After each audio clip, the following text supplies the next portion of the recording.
દાહોદની પ્રખ્યાત times of Bhil Ratlami પ્રદેશ સેવ ચેનલમાં ભંડારની આપનું કચોરીમાં સ્વાગત છે. વાળ મળતા ખળભળાટ. સંચાલકનો ઉડાવ જવાબ: વાળ ખાવાથી કશું થતું નથી. ગ્રાહકે કલેક્ટરને ફોન કરતા ફૂડ વિભાગ પર સવાલોનો વરસાદ.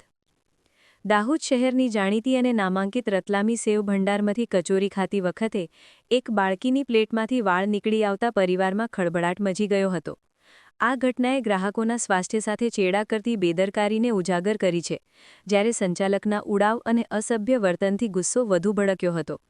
ગ્રાહકે તાત્કાલિક દાહોદ જિલ્લા કલેક્ટર યોગેશ નિરગુડેને ફોન કરીને રજૂઆત કરતા કલેક્ટરે તકેદારીના ભાગરૂપે પગલાં લેવાનું આશ્વાસન આપ્યું છે.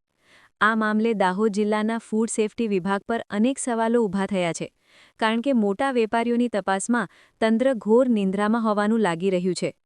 ઘટના લીમખેડા તાલુકાના પ્રતાપપુરા ગામના રહેવાસી અભયસિંહ રાવલ સાથે બની હતી. તેઓ પોતાના પરિવાર સાથે દાહોદની પ્રખ્યાત રતલામી સેવ ભંડારમાં નાસ્તો કરવા પહોંચ્યા હતા. અભયસિંહે કચોરી સહિત અન્ય વસ્તુઓનો ઓર્ડર આપ્યો હતો. નાસ્તો ચાલુ હતો ત્યારે તેમની પુત્રી હસુમતીબેન કચોરી ખાતી વખતે અચાનક ચોંકી ઉઠી, કારણ કે કચોરીમાંથી લાંબો વાળ નીકળી આવ્યો હતો. બાળકીએ તરત જ કચોરી ખાવાની ના પાડી દીધી અને પિતાને જાણ કરી.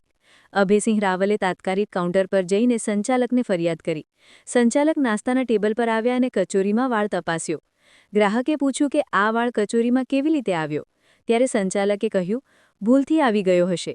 ગ્રાહકે વધુ સવાલ કર્યો કે જો આ વાળ ખવાઈ ગયો હોય તો આરોગ્યને નુકસાન થાત, તેની જવાબદારી કોણ લે? આ પર સંચાલકે ઉદ્ધતતાભર્યા અવાજમાં જવાબ આપ્યો, વાળ ખાવાથી કોઈ નુકસાન થતું નથી. તમે બીજી કચોરી લઈ લો. અમારી ભૂલ થઈ ગઈ છે. હું સોરી કહું છું. વધુમાં ગ્રાહક વિડીયો ઉતારતો જોઈને સંચાલકે ધમકાવતા કહ્યું, તમે મારો વિડીયો કેમ ઉતારો છો? વાળવાળી કચોરી મૂકી દો અને બીજી લઈને વાત પૂરી કરો. ગ્રાહકે સંચાલકનું નામ પૂછ્યું, પરંતુ તેમણે નામ જણાવ્યું નહીં અને કહ્યું, તમારે કલેક્ટરને ફોન કરવો હોય તો કરો. અમે કોઈથી ગભરાતા નથી. જ્યાં રજૂઆત કરવી હોય ત્યાં કરો. આ અસભ્ય વર્તનથી ગ્રાહક વધુ ગુસ્સે થયા અને તાત્કાલિક દાહોદ જિલ્લા કલેક્ટર યોગેશ નિરગુડેને ટેલિફોનિક વાતચીત કરી. અભયસિંહે સમગ્ર ઘટના વિગતવાર જણાવતા કલેક્ટરે કહ્યું, તકેદારીના ભાગરૂપે જરૂરી પગલાં લેવડાવીશું અને સંબંધિત વિભાગને સૂચનાઓ આપવામાં આવશે. આ ઘટનાએ દાહોદની સૌથી મોંઘી અને પ્રખ્યાત કચોરી, કિંમત ₹18 વેચતી રતલામી સેવ ભંડારની ગંભીર બેદરકારીને ઉજાગર કરી છે. ગ્રાહક અભયસિંહ રાવલે ફૂડ વિભાગ પર આક્ષેપ કરતા જણાવ્યું કે દાહોદનો ફૂડ વિભાગ માત્ર દેખાડા પૂરતા નાના વેપારીઓ, પકોડીવાળા કે દૂધની ડેરીઓ પર સેમ્પલ લઈને કાર્યવાહીનો દેખાવ કરે છે, પરંતુ રતલામી સેવ ભંડાર જેવી મોટી સંસ્થાની તપાસ ક્યારે થઈ હોય તેવું લાગતું નથી. અહીં નાસ્તો બનાવવામાં જાહેર આરોગ્યને નુકસાન થાય તેવી રીતે કામગીરી થાય છે અને વાળ જેવી વસ્તુઓ નીકળે છે, જે ગંભીર બાબત છે. ફૂડ અને આરોગ્ય વિભાગ તેમજ વહીવટી તંત્રએ તપાસ કરીને યોગ્ય કાર્યવાહી કરવી જોઈએ, નહીં તો મોટી બેદરકારી સામે આવશે. આ મામલે દાહોદ નગરપાલિકાના ફૂડ વિભાગ અને રાજ્ય સરકારના ફૂડ વિભાગના અધિકારીઓ મૌન છે, જેના કારણે લોકોના સ્વાસ્થ્ય સાથે ચેડા થઈ રહ્યા હોવાનું લાગી રહ્યું છે. હવે સવાલ એ છે કે શું ગ્રાહકોએ ₹18 ખર્ચીને અશુદ્ધ કચોરી ખાવી પડશે? રતલામી સેવ ભંડારને ગ્રાહકોના આરોગ્યની કોઈ ચિંતા નથી? ફૂડ વિભાગ ક્યારે આ સંસ્થાના સેમ્પલની તપાસ કરશે અને કેવી કાર્યવાહી થશે તે જોવું રહ્યું. તંત્રની આંખો ખોલવા માટે આ ઘટના પૂરતી છે, પરંતુ વાસ્તવમાં પગલાં લેવાશે કે માત્ર વાયદા થશે તે સમય જ બતાવશે.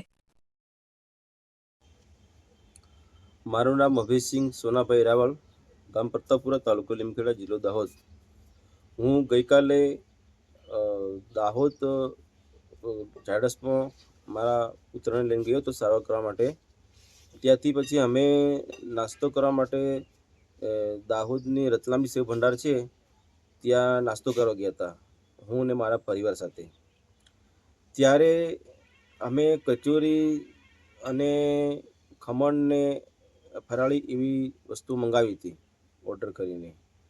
ત્યારે અમે આ વસ્તુ લીધી ત્યારે મારી જે પુત્રી છે હસુમતીબેન, તે કચોરી ખાતી હતી. તે વખતે તેની કચોરીમાંથી વાળ નીકળ્યો હતો, એટલે એને કચોરી ખાવાની ના પાડી દીધી અને ચોંકી ગઈ. તો પછી મને કે પપ્પા કચોરીમાં વાળ છે. તો પછી મેં ત્યાંના જે હોટલ માલિકના સંચાલક છે રતલામી સેવ ભંડારના, એને મેં જાણ કરી કે આ તમારી કચોરીમાંથી વાળ નીકળ્યો છે.